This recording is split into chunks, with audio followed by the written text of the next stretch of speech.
Olá, eu sou a Leca Rocha, atriz, e interpreto o seu caso virtual de relacionamento bizarro aqui.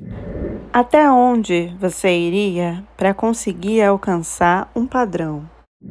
Sabe, eu vi alguns vídeos aqui do seu canal e, não sei, eu sinto que algumas mulheres esconderam a verdade ao falar que quis ir conhecer um cara em outro país.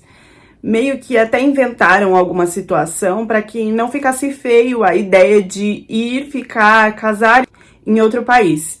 E eu prometi que se eu fosse contar esse relato para você, eu ia ser muito verdadeira. Algumas partes eu tenho que esconder mesmo, porque eu não tenho controle e tenho medo do que pode acontecer comigo. E isso não vai mudar toda a situação da história. Não vai mudar o principal que aconteceu comigo. Só não vai deixar rastros para que alguém para que alguém entenda que sou eu. Eu tenho muito medo que a minha família, que tá aí no Brasil, ainda descubra tudo que eu vivi. Eu não vou mais voltar pro Brasil. Eu não quero mudar a imagem bonita que eu criei para eles e que eu tenho, pelo menos eu tinha orgulho. Ana, idade, 27 anos, profissão, publicitária. Verdade é que eu tive um namoro falido com um brasileiro. Eu namorei esse cara por 5 anos e por 5 anos ele me traiu com várias garotas de programa e eu nunca percebi. Eu só percebi uma semana antes do meu noivado, quando, por a gente estar usando o mesmo laptop e na situação era o dele, eu resolvi fuçar e comecei a achar coisas que eu jamais queria ter visto. Eu não dei muito tempo depois desse trauma, eu só comecei a pensar que eu queria um cara que fizesse as coisas pra mim de verdade, porque nesse relacionamento de 5 anos, eu sempre que corria atrás, que fazia tudo, eu que agia para que as coisas funcionassem. Tudo que foi criado do casamento foi por mim, todas as vezes que a gente saía era eu que organizava, que planejava e também que custeava muita parte desse relacionamento. Pra mim agora, eu queria um cara que me protegesse, que me desse atenção, que fosse provedor, que ele que se preocupasse, que ele que corresse atrás de fazer tudo pra mim. E o conteúdo que mais me chamava atenção na internet sobre como os caras cuidavam e tratavam bem das mulheres era o dos casais na Coreia. Eu não vou mentir que eu ficava assim, embasbacada e desejando aquele cara que abaixasse e amarrasse o cadastro do tênis pra mim. O que sempre que chegasse, tivesse um presente no carro e sempre recebesse flores. E sim, eu fui me enfiando, me iludindo e me envolvendo nesse tipo de conteúdo até eu bater o pé de que eu ia conversar com coreanos até encontrar algum. E eu entrei no aplicativo de relacionamento, que foi um fiasco, na verdade, porque todos eram fakes. Primeiro que tava muito na cara aquelas fotos. E quando eu pedia pra fazer chamada de vídeo, eram sempre algumas desculpas ou uma chamada muito rápido que dava pra perceber que não era um cara real. E eu mudei pra alguns outros aplicativos também que dava pra conversar com o coreano e esses caras só pediam dinheiro. Até que eu cansei de tanto ficar passando o dedo e dando like e não ter resultado nenhum. E isso não foi um dia ou dois, sei lá, foi umas 3 semanas, toda noite, depois do trabalho, sabe? Eu cansei, eu falei, ok, eu não tenho coragem de sair do aplicativo, porque todo dia, assim, que eu cansava, à noite eu pensava, vinha uma esperança, sabe? Uma hora vai aparecer, uma hora isso vai mudar, tipo, tenha paciência. Ficava vindo essas coisas na minha cabeça. Então eu pensei, eu vou deixar lá na descrição da minha foto o meu Instagram e de repente pode aparecer alguém. Eu fiquei tão fissurada, tão louca, que eu cheguei até a pagar pra fazer um ritual pra encontrar o amor da minha vida. Era um negócio de ter que esperar a lua tal e tinha que fazer umas coisas com ervas. Não era de nenhuma religião, assim, sabe? Foi uma coisa que eu procurei na internet, no desespero. Paguei e fiz. E, por incrível que pareça, o cara tinha me falado que eu tinha que esperar os 10 dias. E nesses 10 dias eu fiz tudo certinho. Escrevi as coisas no papel, rasguei, enterrei, fiz tudo que ele pediu. com o maior medo e não entendendo, porque eu nem sabia, não tinha nem explicação porque eu tava fazendo. E vocês, acreditando ou não, no 10º dia, eu recebi a mensagem de um coreano no direct do meu Instagram. Li, idade, 38 anos, profissão, produtor de eventos. Um coreano me deu oi, dizendo que tinha achado o meu login lá, meu nickname do Instagram em um dos aplicativos e que tinha resolvido vir mandar mensagem pra mim porque não tinha nenhuma interação minha lá no aplicativo. E o pior é que a foto desse coreano era a foto de um asiático muito, muito, muito bonito. Coisa de filme mesmo. Quando eu olhei a foto, eu falei, essa foto não é dele, deve ser de algum cara importante de lá, e eu vou ver na chamada de vídeo que esse não é o cara que eu tô conversando. Não bastando só a foto daquele cara maravilhoso, quando eu entrei na conta, a vida, o padrão de vida dele era de um cara com muito poder aquisitivo, com viagens, belas roupas, belos lugares. Como eu dominava o inglês e ele me respondeu em inglês, eu fiquei em alerta para depois que eu tivesse respondido ele, no momento que ele me respondesse de novo, eu já queria fazer uma chamada de vídeo para ver se era ele mesmo. Eu não queria ficar perdendo tempo com esses fakes, não. E aí ele me respondeu, oi, tudo bem? Tudo bem? E você? Quando ele respondeu, eu já taquei o dedo na chamada de vídeo e ele atendeu em menos de 5 segundos e aí eu fiquei esbranquiçada. Fiquei babaca. Abri a boca, não conseguia nem fechar. Porque o cara era... Eu falei... E aí eu fiquei, na verdade, também envergonhada.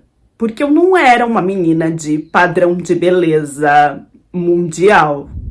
E por já ter conversado com vários coreanos que usavam filtros e modificações no rosto, ali eu sabia que ele estava na chamada de vídeo nua e crua. Então eu fiquei mais envergonhada ainda, porque a minha ideia de perfil que eu tinha era muito horrível, assim, sobre mim, eu digo. Quando eu era pequena na escola, eu era gordinha e eu tinha o nariz num formato mais arredondado. A galera na escola me chamava de pig. Então isso foi passando na minha cabeça e eu olhando para aquele cara maravilhoso e ele já me deu oi me elogiando. Na verdade, ele tava elogiando a cor da minha pele. Ele disse que eu tinha um tom de pele rosado, que era muito bonito. Isso assim, no primeiro oi. Eu fiquei bem sem graça quando ele me elogiou, porque eu nunca tinha recebido um elogio assim, né? Nem do meu namorado de 5 anos. E aí a gente começou a conversar sobre coisas banais, sobre coisas da vida, mas sempre ele tava me elogiando e sempre eu não recebia bem esse elogio, né? Não era um obrigada que eu ficava feliz. Ele percebia que tinha um estranhamento ali e aí ele começou a me questionar cada vez mais por que eu não me achava bonita, ou se ele tava sendo muito ofensivo, por que eu não tava recebendo bem esses elogios. E aí eu acho que já tinha uns 30 minutos de conversa e eu comecei a explicar pra ele tudo que eu tinha passado na escola. E quando eu comecei a contar sobre isso, eu comecei a me emocionar do nada e quando eu vi eu tava chorando na primeira chamada de vídeo com um cara do outro lado do mundo. Ele falou que eu podia me abrir, entendeu? Que eu não precisava ficar assim. Sei lá, eu acho que se fosse pra mim, qualquer cara iria ter bloqueado ou dado tchau. Porque é muita coisa pra um primeiro oi. Na verdade, sei lá, me veio muito assim, né, a lembrança de quando eu fui trancada. Uma vez eu fui trancada num depósito da escola pelos alunos, né, e eles diziam que eu tinha que viver ali trancada por causa que eu era muito feia e que ninguém merecia ficar olhando pra aquela cara gorda. Quando eu era pequena, eu era muito cheinha. Agora eu tinha mais, assim, corpão de mulher, sabe? Mesmo assim, tinha umas gordurinhas e tal. O meu rosto já tinha dado uma afinada. Mas quando eu era pequena, eu era realmente bem rechonchuda. Eu não sei quanto tempo eu tinha ficado trancada ali naquele depósito, no escuro, chorando. Foi horrível. E aquilo sempre me assombrava. Eu acho que a gente tinha isso em comum e eu não sabia. Então, querendo ou não, eu entrei num ponto que ele também já tinha passado na vida dele. E aí, do nada, ele falou assim que como eu tinha me aberto com ele também queria se abrir. Que na escola ele era muito feio, ele nunca foi aceito. E ele sofreu coisas parecidas. E eu ficava olhando pra cara dele, tipo assim, com esse rosto, como, querido? Como? E eu falando, não, mas você é lindo, você é igual os caras das séries, né? Tem o mesmo perfil. Você tá mentindo ou eu não tô entendendo o que aconteceu? Você tinha um rosto muito diferente? Me mostra uma foto de quando você era pequeno. E aí ele me explicou que ele não tinha mais nenhuma foto de infância. Na verdade, ele tinha guardado tudo, muito bem guardado. Se alguém tentasse postar alguma coisa desse tipo, principalmente da família dele, ele pedia pra apagar, ele não queria. O trauma dele era muito mais forte que o meu. E aos poucos ele foi abrindo que, na verdade, o rosto dele não era daquele jeito. Ele tinha feito cirurgias para chegar naquele padrão de beleza. E ainda me explicou que a maioria dos coreanos não tinham esse padrão de beleza, que isso era montado em algumas vezes, não dizendo que todos lá eram igual a ele, mas tinha um número grande de coreanos com esse formato de rosto. Foi mais ou menos isso que ele fez, né? Então ele tinha essa parte do rosto aqui bem mais cheia, e o nariz era bem mais grosso, os traços eram mais fortes. E com uma cirurgia, ele redesenhou o rosto dele de uma forma totalmente diferente e no padrão atual exigido na Coreia como o padrão de beleza. Eu nunca poderia imaginar que aquele cara tinha passado por procedimentos estéticos, por cirurgia plástica. Para mim, ele tinha nascido com aquela beleza daquele jeito. Ele disse que isso influenciou em toda a vida dele, para ele ser aceito em todas as situações. Então ele não conseguia namorada, ele não conseguia se colocar no trabalho, as pessoas olhavam de forma diferente para ele tinha menos atenção por causa disso, ele tinha menos crédito nas suas colocações e opiniões por causa do padrão estético. E eu vi aqui, ele tinha um trauma pesado, porque ele chegou a falar que a Coreia era amaldiçoada por rostos estranhos. E que agora sim, que ele tinha tirado esse karma da vida dele, ele se sentia muito mais leve, muito mais tranquilo. Agora ele sentia que aquilo era ele.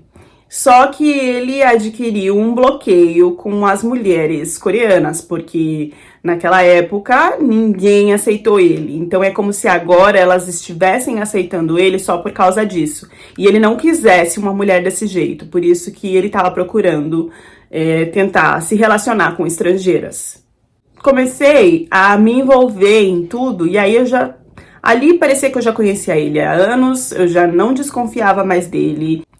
Nesse dia mesmo, ele já falou que queria me conhecer, que eu queria conhecer ele. Em menos de uma semana, ele já falou sobre namorar, que a gente tinha muita coisa em comum. E até de casar. Ao mesmo tempo que eu queria tudo isso, me bateu muito medo sobre outro país, sobre com o que trabalhar, se era isso mesmo, se ele não tava brincando comigo. E eu conversando... Ele falou, não, tudo bem, eu vou falar com a sua família. E a gente marcou uma chamada de vídeo. Ele conversou com a minha família, ele colocou todos os pontos nos is, assim, sabe? E todo mundo meio assim, nossa, mas isso não é muito recente, mas o cara tá em outro lugar e não sei o quê. E apesar de a gente decidir isso, a gente não decidiu uma data de se ver. A gente continuou tentando isso virtual pra ver pensamentos, pra ver como é que ia ser. Só que isso foi crescendo, crescendo, crescendo. Quando eu vi, eu já tava postando print de chamada de vídeo com ele nos stories e marcando ele.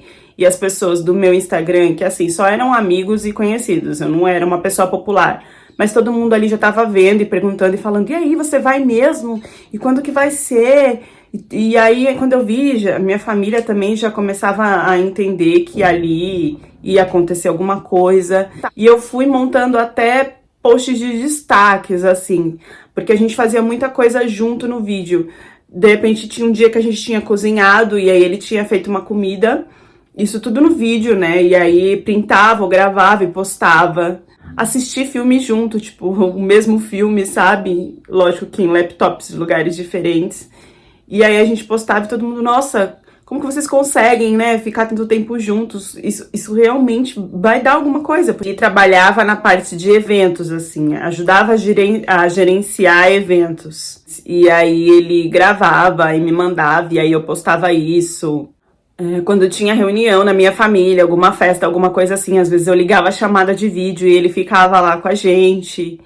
E aí eu, sabe, cheguei até a marcar, assim, em alguns posts. Ai, meu amor, meu noivo, meu futuro marido. Cada vez foi evoluindo, não só evoluindo entre a gente, mas também evoluindo no que eu postava na internet.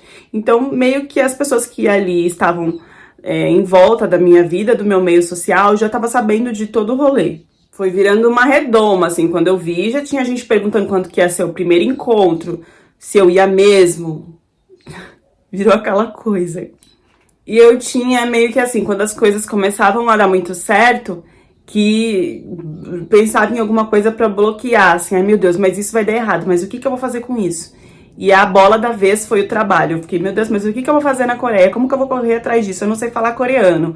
E não sei o quê. E aí, em uma chamada que a gente já tava decidindo de se ver, de eu tirar o visto e tudo, eu comecei a colocar isso e ele falou, ah, mas calma, a gente vai pensar em alguma coisa, eu vou pensar em alguma coisa e te falo.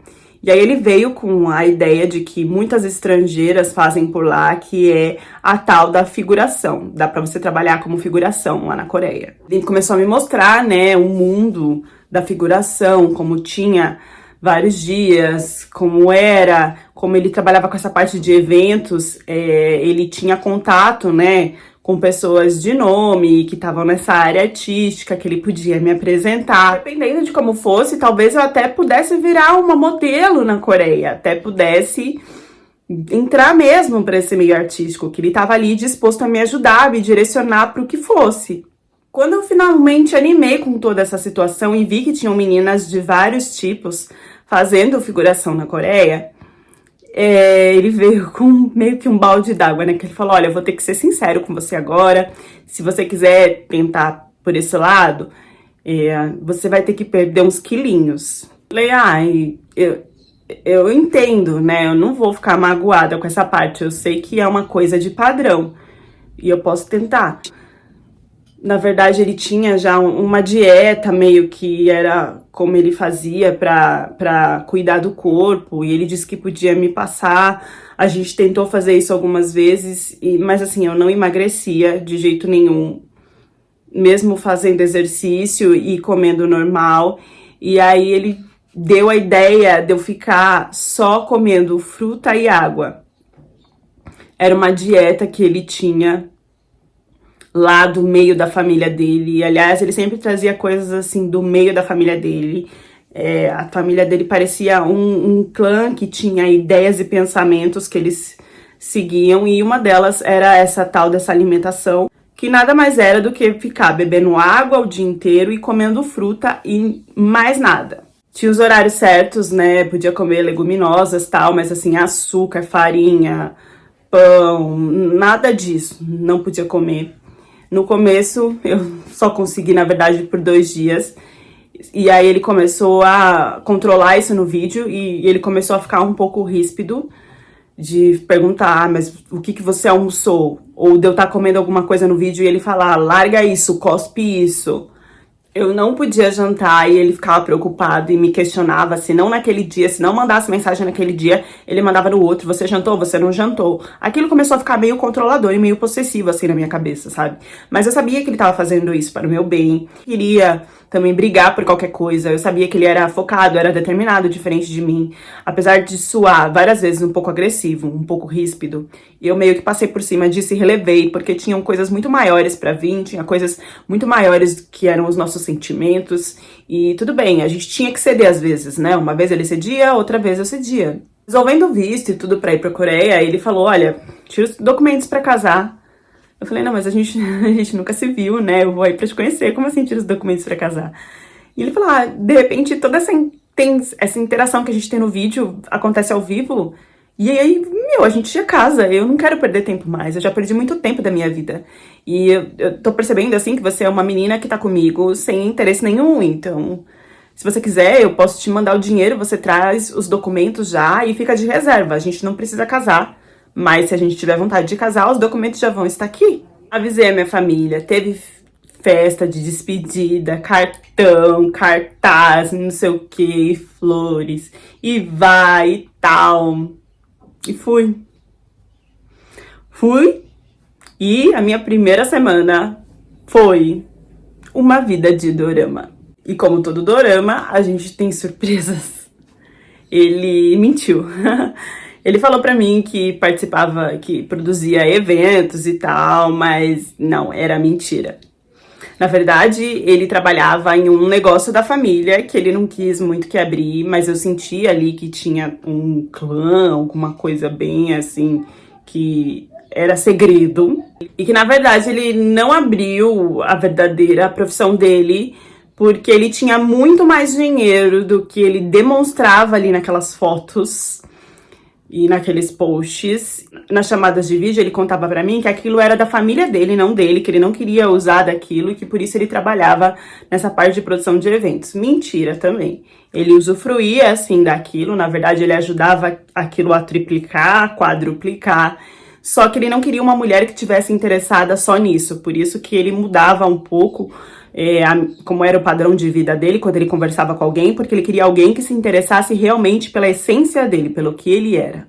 Não tem como explicar que como a qualidade de vida da casa, de tudo era assim, fora do normal, uma coisa num mundo paralelo. E aí todos aqueles reels lá que eu via de dorama, que eu achei que eu nunca fosse fazer, de casal coreano, a gente começou a viver lá. Alguns a gente até gravava e postava. Muita atenção, muito cuidado, presentes, carinho, pentear meu cabelo, vestir roupas iguais. Era um sonho que ele me pediu em casamento. E aí como que eu ia negar? Como que eu ia falar não? A gente resolveu tudo, a gente casou e aí a lua de mel foi maravilhosa, foi quente, foi uau! Depois de umas 2 semanas, eu comecei a sentir que a gente já tinha relações antes de casar. Depois de casar, aquilo começou a ficar um pouco frio, assim, sabe? Foi bem aos poucos, mas eu via que tava diminuindo ali o envolvimento. E, cara, não, sei lá, não tinha nem um mês que a gente tava casado. E eu fui percebendo que cada dia ele foi esfriando mais, assim, né? Quando a gente ia fazer amor.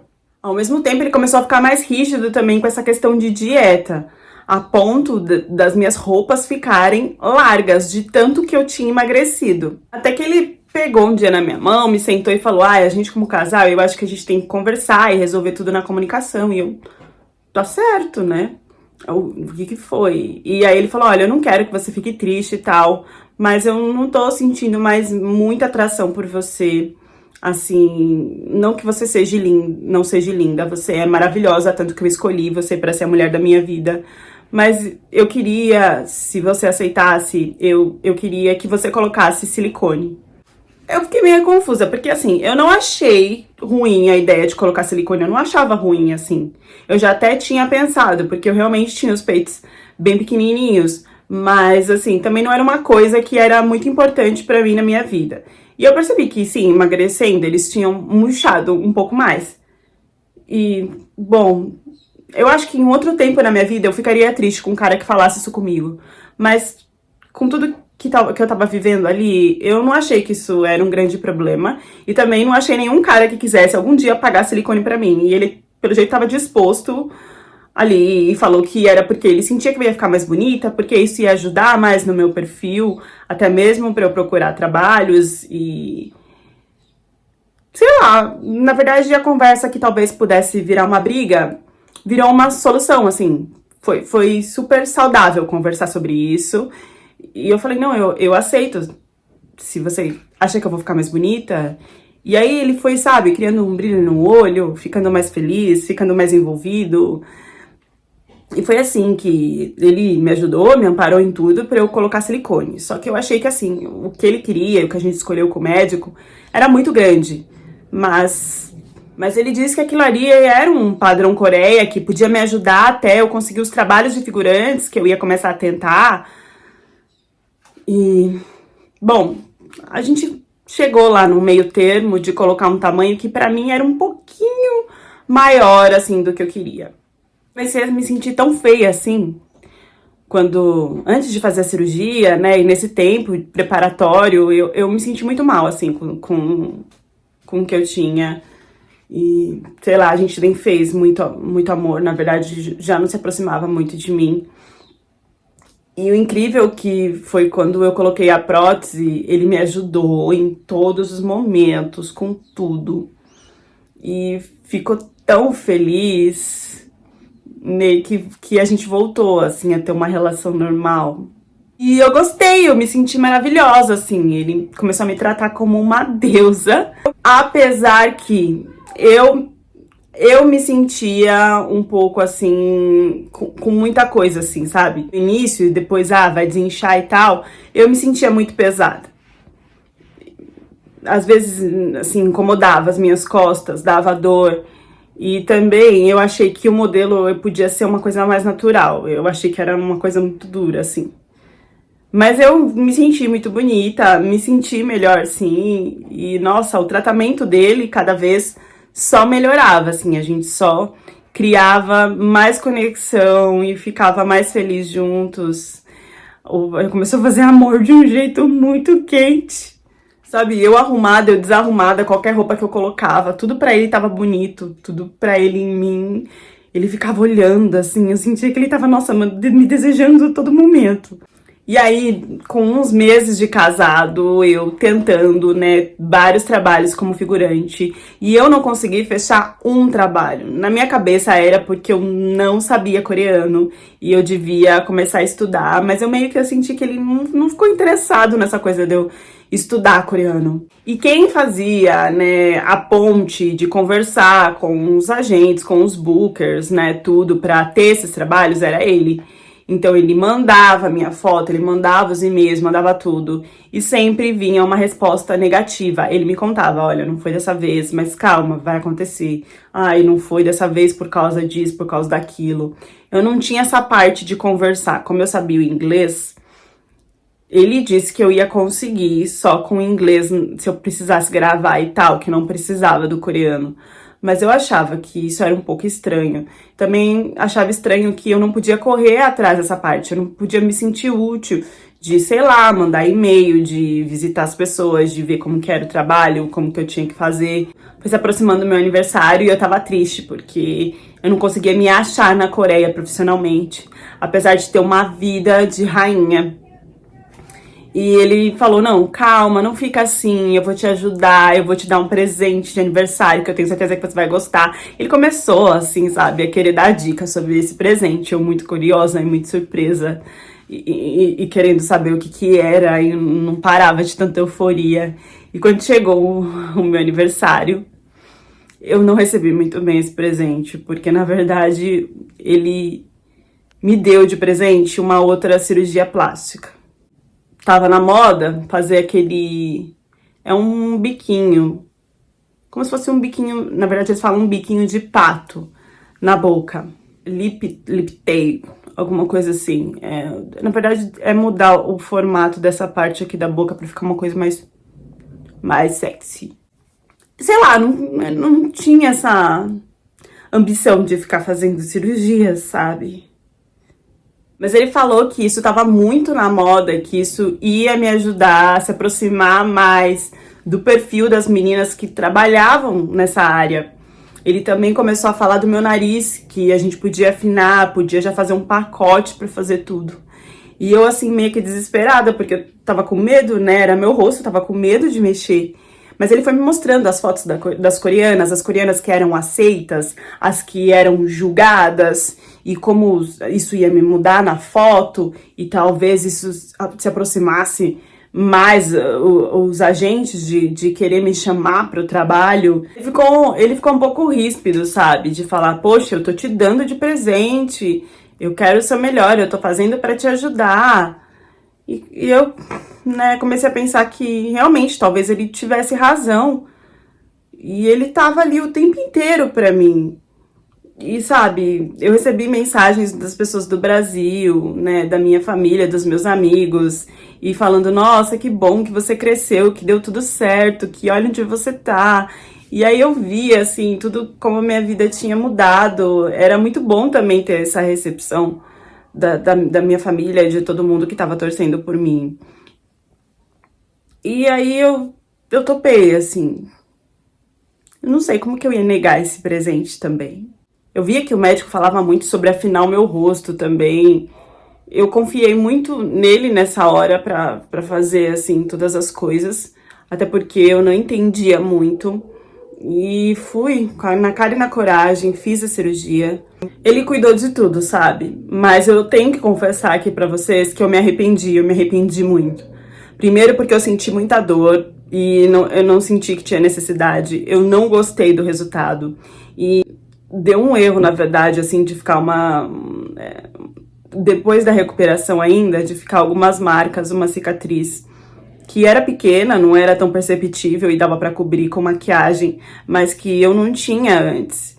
E eu não gostei, assim, parecia que eu era uma outra mulher, que era uma outra face ali, que nem era eu. Eu gostei de algumas coisas, não gostei de outra, mas também não queria refazer, e pra ele, na verdade, estava perfeito, era aquilo mesmo. Só que eu percebi que ele também não tinha ficado muito bem com a questão da cicatriz. Era uma coisa bem pequena, um risquinho, não era nada demais. Mas ali não tinha saído perfeito, ele queria que tivesse ficado 100% perfeito, e não tinha ficado. Com os dias eu percebi que realmente coisas ali tinham mudado. Eu não quero falar o tempo que passou entre uma cirurgia e outra, e nem toda essa mudança, porque eu acho que, sei lá, eu vou ser muito julgada se eu falar o quanto que tudo isso que eu tô contando durou. E simplesmente ele mudou da água pro vinho. Ele começou a colocar defeito em tudo que eu fazia. Nada tava bom, tudo tava feio, nada tava legal. Foram cada vez os dias ficando mais maçantes, e ele me privando de comida e dizendo que só ele gastava e que ele estava investindo muito em mim. E as respostas dele parecia que, assim, que sempre sempre se direcionava para dizer que tudo que ele tinha investido em mim, ele não estava tendo retorno. Eu, querendo me sentir útil, falava de estudar coreano, e ele falava que não era hora. E aí eu perguntava dos trabalhos se ele estava tendo respostas, e ele falava que ele achava que tinha se enganado, que talvez eu não fosse certa para essa área, porque nada acontecia, porque ninguém me aprovava, porque todo mundo me achava estranha, porque os comentários estavam preconceituosos, que ele acha que ele errou pela primeira vez na vida, ele errou numa escolha em querer me ajudar. E ele começou a confundir a minha cabeça de um jeito, mas as respostas, elas eram sempre negativas, não tinha nada de bom e nada de positivo. E eu ficava ali tentando criar isso na minha cabeça, e para eu ainda criar o que a gente tinha vivido, sei lá, uns dias atrás e que tava bom, eu resolvi começar a postar no Instagram. Então a imaginação e a criação daquilo que eu queria viver, na verdade eu tava postando e contando para minha família e colocando ali para que eu ainda tivesse a realidade daquilo que já não existia mais para mim na vida de verdade. Eu fiquei com vergonha de explicar tudo isso para minha família. Eu pensava, na verdade, mais em responder eles por texto ou áudio, e ele queria que eu estivesse sempre ali respondendo a minha família, mesmo com todas as coisas ruins que estavam acontecendo. Na verdade, ele sempre não, né? Porque ele controlava, ele começou a controlar quando que eu devia falar com eles ou não. E aí ele tinha vídeos e coisas minhas pra mandar também, caso eles pedissem. Mas era uma coisa que ele dominava tudo, entendeu? Ele dominava se eu ia comer ou não, que muitas vezes eu não comia. Ele dominava a questão do trabalho, que eu nunca conseguia. Eu não tinha nenhuma ação que era só minha. Eu comecei a me sentir muito inútil, muito perdida e até sem liberdade, presa. Até que um dia, sem mais nem menos, sem pensar, sem carinho nenhum, sem explicação nenhuma, ele olhou pra mim e falou que ele queria se separar. Ele falou que ele não sentia mais nada por mim, que ele não estava me sentindo bonita o suficiente, nem atraente o suficiente para ficar comigo. E ele começou a ser violento e agressivo. Ele falou que talvez fosse pelas plásticas. Não pelas plásticas, que ele sabia que iria ficar perfeito, mas pelo erro médico. Ele falava erro médico como se fosse uma coisa muito gigante no meu rosto. E não tinha nenhum erro tão grande assim. E eu chorando, tentando que ele me explicasse que eu amava ele, que não era assim, que eu podia fazer o que ele quisesse, que eu podia mudar o que ele quisesse, que talvez se eu estudasse coreano isso fosse me ajudar, que ele tivesse a paciência de antes, que cadê o cara que ia fazer tudo por mim, cadê o cara que... Eu fiquei perdida, eu comecei a falar. E ele foi ficando nervoso, a ponto de me pegar, assim, pelos braços e mandar calar a boca, mandar eu ficar quieta, que ele tinha decidido e que era isso mesmo, que ele não ia, que ele queria separar e que, na verdade, ele estava muito arrependido de todo o dinheiro que ele tinha gastado comigo, que eu ia ter que devolver isso pra ele de alguma forma. E eu falava, mas como? Eu não tenho dinheiro aqui, não tem como eu trabalhar, então eu vou voltar pro Brasil. E aí, não sei, eu não sabia nem o que responder direito. E ele falando, não, você não vai voltar pro Brasil, você vai me devolver agora, porque você vai sumir, você vai desaparecer. Eu não confio em você, que você vai me devolver todo esse dinheiro. Eu vou colocar você num trabalho aqui mesmo, calma, eu vou pensar. E aí ele ficava andando de um lado pro outro, e tipo, não, eu tô pensando, eu vou resolver, e como se ele tivesse que fazer aquilo naquela hora. E aí ele virou e falou, ai, eu vou achar trabalho para você no meio das coisas da minha família. Minha família, a gente tem grandes negócios e você vai trabalhar lá e vai me devolver tudo. Eu não quero saber, eu vou te apresentar pro meu tio. Vou arrumar a função, a única função que serve para você e você vai ter que fazer. Eu não perguntei qual era a função. Ele não me explicou nada sobre.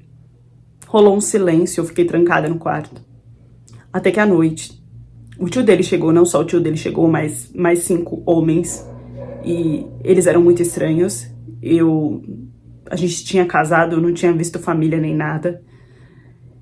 E eles estavam todos vestidos com a mesma roupa, vestido de preto. Conforme eu ia servindo as coisas, eu ia vendo que eles tinham uma tatuagem parecida no punho.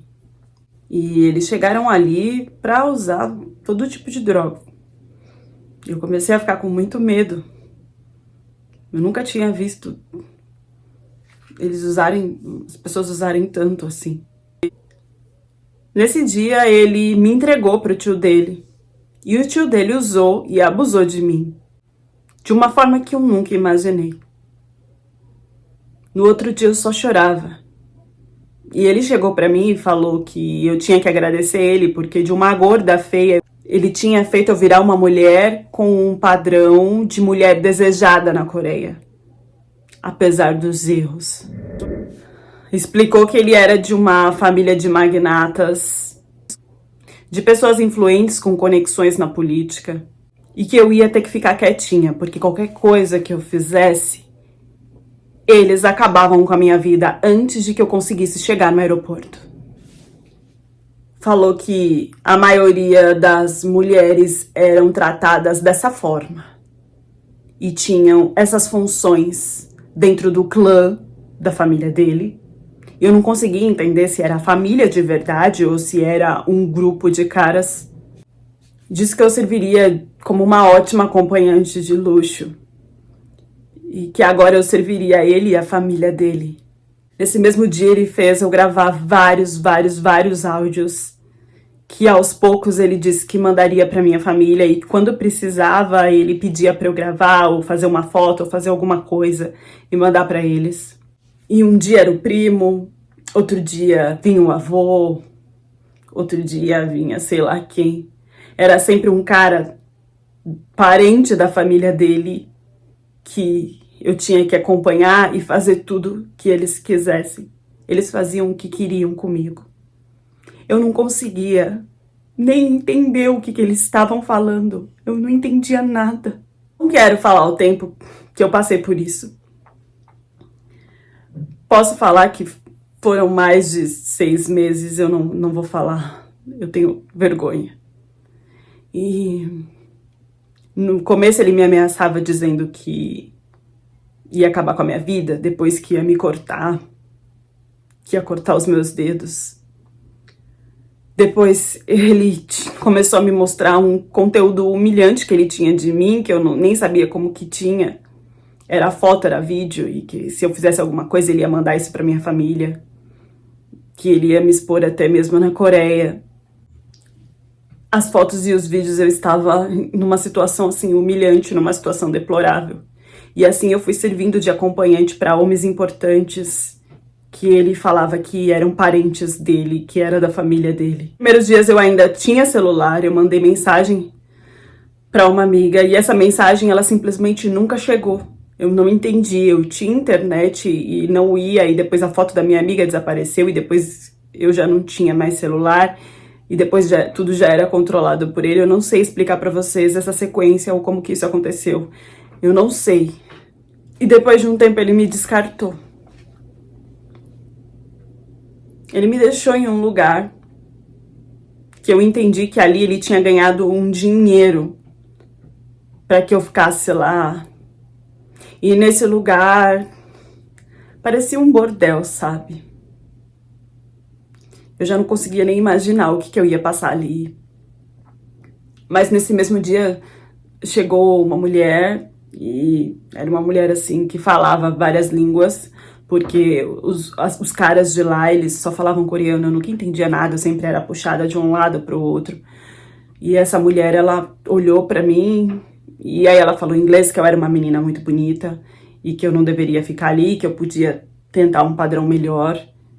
Eu não entendia do que ela estava falando, mas depois eu entendi que era um padrão de ser acompanhante de luxo.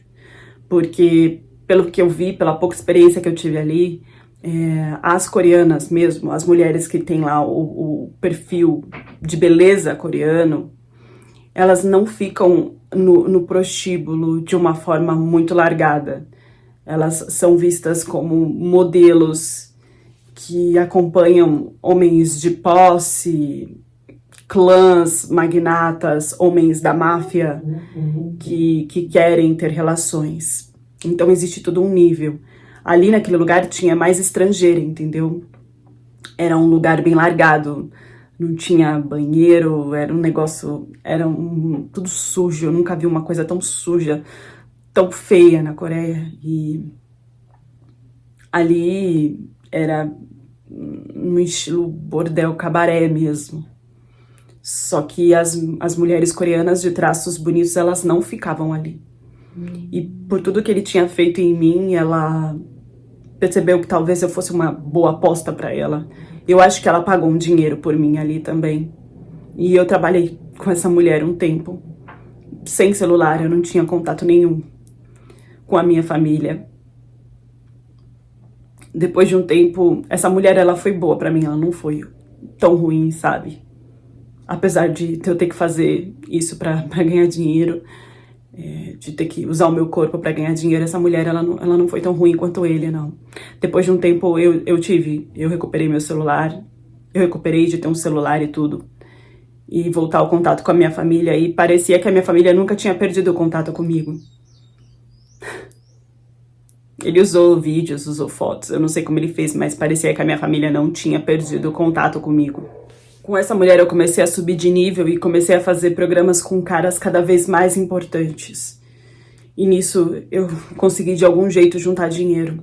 Mas eu não tinha cara de falar pra minha família tudo que tinha acontecido. A única coisa que eu consegui falar pra minha família enquanto eu tava nessa situação é que eu tinha me separado, mas que eu tinha conseguido um ótimo trabalho na Coreia. Eu continuei mentindo. Eu não conseguia, dentro de mim, desmentir tudo aquilo que eu já tinha postado, que eu já tinha falado, que eu já tinha criado na cabeça de todo mundo no Brasil. Eu tinha muita vergonha, eu tinha muito medo, eu tinha culpa. Eu nunca quis que a minha família soubesse disso, e por isso que pra contar essa história foi muito difícil. E eu não quero que role nenhum tipo de identificação, porque a minha família até hoje não sabe o que tá acontecendo comigo na Coreia. Eu trabalhei muito tempo, sim, como acompanhante, até juntar um dinheiro. Agora eu trabalho de uma forma muito simples, como imigrante mesmo, porque eu não conseguia alcançar nada, nem como modelo, nem como figurante. Eu trabalho limpando alguns lugares. Mas eu não quero mais voltar para o Brasil, porque se eu olhar para a cara da minha mãe, do meu pai, se eu olhar para a cara dos meus amigos, eu não vou conseguir esconder isso. Tá no meu rosto, as marcas estão em mim, todas as mudanças estão em mim. Eu não quero enfrentar isso. Eu já tô bem aqui. Ele não me persegue mais. Ele me largou. Ele me abandonou como um lixo, como se eu não servisse mais. Tudo que ele queria fazer comigo, ele fez. Tudo que ele queria transformar em mim, tudo que ele queria usar em mim, tudo que ele queria lucrar comigo. Eu fui descartada. Na verdade, eu acho que eu nunca fui algo importante. Talvez eu tenha criado tudo isso na minha cabeça. Hoje eu vivo, sim, na Coreia, com meu dinheiro, trabalhando horas e horas, sem descanso, sem respiro, de uma forma que eu não escolhi pra minha vida, mas eu não quero. Eu não quero ter que voltar atrás, eu não quero ter que mostrar nada do que eu vivi pra ninguém. E eu só tô contando essa história aqui pra você, pra que nenhuma menina passe por isso. Não venham pra cá. Não venham. Não escutem eles. É tudo mentira. No fim, você vai ser usada de alguma forma. No fim, eles vão tacar na sua cara de alguma forma. Seja de uma forma mais grave ou de uma forma mais leve. Não venham, não façam isso com a vida de vocês.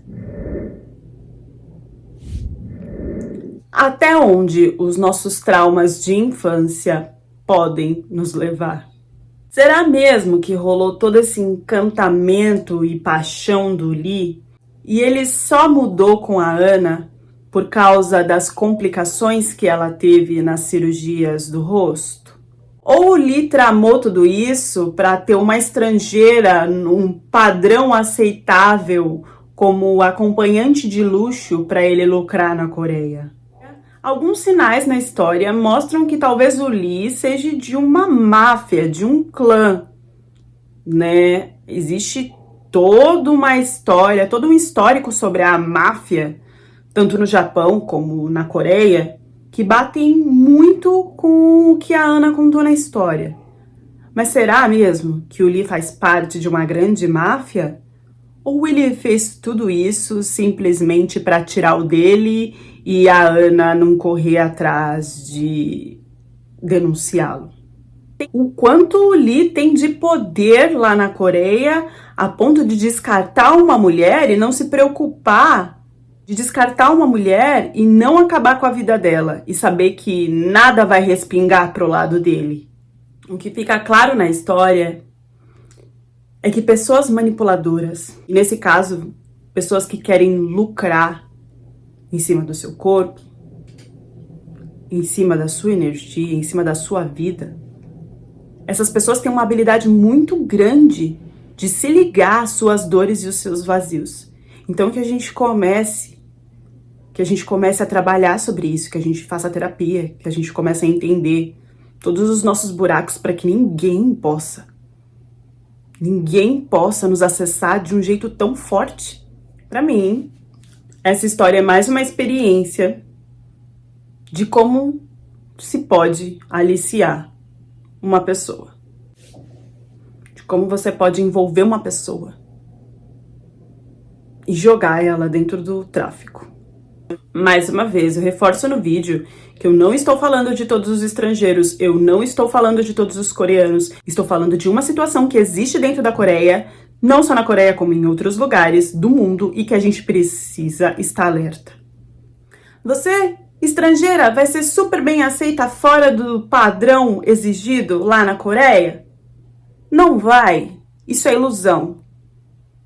Até as pessoas que nascem lá tentam mudar os seus traços, tentam entrar em um padrão que foi criado. Até eles, existem artistas, cantores, atores que são julgados, que sofrem o confronto de serem julgados por serem feios, por não estarem naquilo desejado. Meninas e meninos fazem vários tipos de cirurgia a ponto de transformar corpo e rosto de uma forma surreal. Existe no Brasil, existe, mas lá existe em massa. Existe em massa, existe de forma acessível. Eu sou uma pessoa, não estou falando aqui quem gosta de cirurgia plástica, quem não gosta, tudo bem. Eu sou uma pessoa que uma parte muito grande da minha família é indígena. Eu sou muito ligada às coisas da natureza. Eu não tenho nenhum procedimento estético, eu não tenho nenhum tipo de plástica, porque eu acredito que o natural é aquilo que vale. É do jeito que Deus me criou, é do jeito que eu nasci que vale. É isso que traz a minha essência e a minha energia. E que mudando isso, eu tô transformando e transmutando em coisas que não me deixam ter um valor maior, pelo contrário. E tudo bem, as pessoas que gostam de fazer algum tipo de cirurgia. Mas tudo que é levado ao excesso traz um lado muito obscuro por trás. E é isso que eu vejo na maioria de vídeos e conteúdos sobre cirurgias lá na Coreia. Porque lá isso é visto como normal, assim. Deixem a reflexão de vocês nos comentários e até a próxima história do canal.